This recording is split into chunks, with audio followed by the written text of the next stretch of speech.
TNPSC group 1 தேர்வு. இந்த பேரை கேட்டாலே ஒரு சின்ன பயம் வருதா? கவலையே படாதீங்க.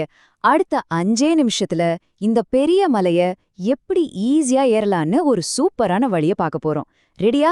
வாங்க ஆரம்பிக்கலாம். இவ்ளோ பெரிய சிலபஸ், பயங்கரமான போட்டி, இதெல்லாம் நினைச்சு பார்க்கும்போது கொஞ்சம் ஓவர்வெல்மிங்கா இருக்கா?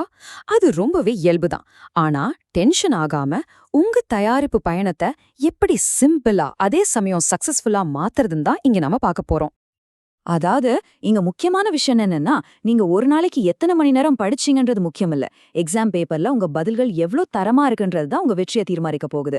இது வெறும் ஹார்ட் ஒர்க் பத்தினது இல்ல, ஸ்மார்ட் ஒர்க் பத்தினதும் கூட. சரி, எந்த ஒரு விஷயத்த செய்யறதுக்கு முன்னாடியும் அத பத்தி நாம முதல்ல நல்லா புரிஞ்சுக்கணும் இல்லையா? சோ நம்மளோட முதல் படி, இந்த டிஎன்பிஎஸ்சி தேர்வோட அமைப்பு என்ன, போட்டி எந்த அளவுக்கு கடுமையா இருக்கு, வாங்க டீகோட் பண்ணலாம். இந்த தேர்வுல பாத்தீங்கன்னா மொத்தம் 3 முக்கியமான கட்டங்கள் இருக்கு. முதல்ல பிரிலிம்ஸ். இதுல மல்டிபிள் சாய்ஸ் கேள்விகள் தான் இருக்கும். இதுல பாஸ் பண்ணிட்டீங்கன்னா அடுத்து மெயின்ஸ். இங்க தான் நீங்க விளக்கமா பதில் எழுத வேண்டியிருக்கும். கடைசியா உங்களோட பர்சனாலிட்டியை டெஸ்ட் பண்ற இன்டர்வியூ. பாருங்க, ஒவ்வொரு ஸ்டேஜுக்கும் நாம தனித்தனியா ஸ்பெஷலா தயாராகணும். வெறும் 66 லேட்டஸ்டா வந்த நோட்டிபிகேஷன்ல இருந்த காலி பணியிடங்கள் வெறும் 66 தான். இதுல இருந்து என்ன தெரியுது? போட்டி சும்மா இல்ல, ரொம்ப ரொம்ப டஃப்பா இருக்க போகுது. அப்போ நம்ம ஏதோ மேம்போக்கா படிச்சா பத்தாது. ஜெயிக்கிறதுக்கு ஒரு பக்காவான திட்டமிட்ட அணுகுமுறை கண்டிப்பா வேணும். சரி, இவ்ளோ கஷ்டமான பயணத்தை எப்படி சுலபமாக்குறது? அதுக்கு ஒரு மேப் வேணும் இல்லையா? இப்போ அந்த மேப்பை பத்தி தான் பார்க்க போறோம். அதாவது ஒரு 90 நாள் படிப்பு திட்டம். இந்த திட்டம் தான் உங்க வெற்றி பாதைக்கான ஒரு வழிகாட்டி மாதிரி. இங்க பாருங்க, இது ஒரு 90 நாள் பிளானோட முதல் சில நாட்களுக்கான ஒரு சாம்பிள் தான்.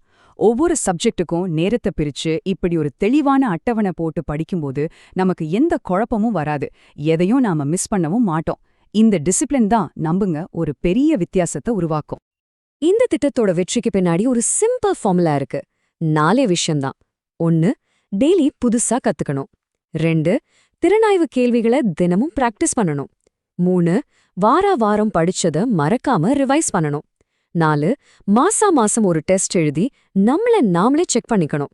இந்த 4ஐயும் கரெக்டா ஃபாலோ பண்ணா போதும், வெற்றி நம்ம கையில தான். ஒரு நல்ல பிளான் மட்டும் இருந்தா போதுமா? அதுக்கு தேவையான சரியான கருவிகளும் வேணும் இல்லையா? உங்க தயாரிப்புக்கு ரொம்ப ரொம்ப அவசியமான புத்தகங்கள் என்னன்னு வாங்க பார்க்கலாம். உங்க தயாரிப்ப எங்கிருந்து ஆரம்பிக்கணும்னா ஸ்கூல்ல இருந்து தான். அதாவது சமச்சீர் கல்வி மற்றும் என்சிஆர்டி புத்தகங்கள் உங்க ஃபவுண்டேஷனை ரொம்ப ஸ்ட்ராங்காக்கும். அதுக்கப்புறமா பாலிட்டிக்கல் லக்ஷ்மிகாந்த், எக்கானமிக்கு ரமேஷ் சிங் மாதிரி ஸ்டாண்டர்ட் புக்ஸ் படிக்கணும். இதோட டெய்லி நடக்கிற விஷயங்களை தெரிஞ்சுக்க நியூஸ் பேப்பர் படிக்கிறத மட்டும் என்னைக்குமே நிறுத்தாதீங்க. அது ரொம்ப முக்கியம். பிரிலிம்ஸை பாஸ் பண்ணிட்டா மட்டும் போதாது. அடுத்த பெரிய சவால் மெயின்ஸ் எக்ஸாம் தான்.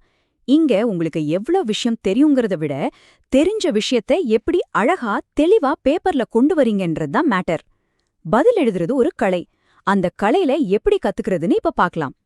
கேள்வியோட கடைசியில வர்ற ஒரே ஒரு வார்த்தை, அதாவது விளக்குக இல்லனா திறனாய்வு செய்க மாதிரி ஒரு சின்ன வார்த்தை நீங்க எழுத போற பதிலையே மொத்தமா மாத்திடும்.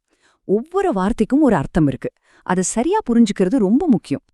உதாரணத்துக்கு, விவாதிக்கவுன்னு ஒரு கேள்வி கேட்டா நீங்க அந்த டாபிக்கோட பிளஸ் என்ன மைனஸ் என்னன்னு 2 பக்கத்தையும் அலசி ஆராய்ஞ்சு ஒரு கம்ப்ளீட் பிக்சரை கொடுக்கணும். இது வெறும் பாயிண்ட்ஸை லிஸ்ட் பண்றதில்ல, ஒரு ஆழமான அனாலிசிஸ். உங்க பதில் எப்பவுமே இந்த 3 பகுதிகளை கொண்டிருக்கணும். ஃபர்ஸ்ட், ஒரு 4 வரியில ஒரு சின்ன இன்ட்ரோ. அடுத்து சப் ஹெட்டிங்ஸ் போட்டு கேள்விக்கு என்ன தேவையோ அதை விளக்கமா சொல்ற பாடி பார்ட். கடைசியா நீங்க சொன்ன எல்லாத்தையும் தொகுத்து ஒரு வரியில ஒரு தெளிவான முடிவுரை. இந்த ஃபார்மேட் உங்க பதிலுக்கு ஒரு ப்ரொஃபஷனல் லுக்க கொடுக்கும்.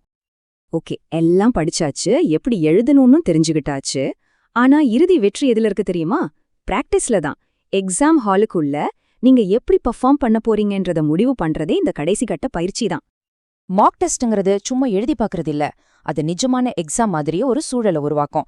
டைமை எப்படி சரியா மேனேஜ் பண்றதுன்னு கத்துக் கொடுக்கும்.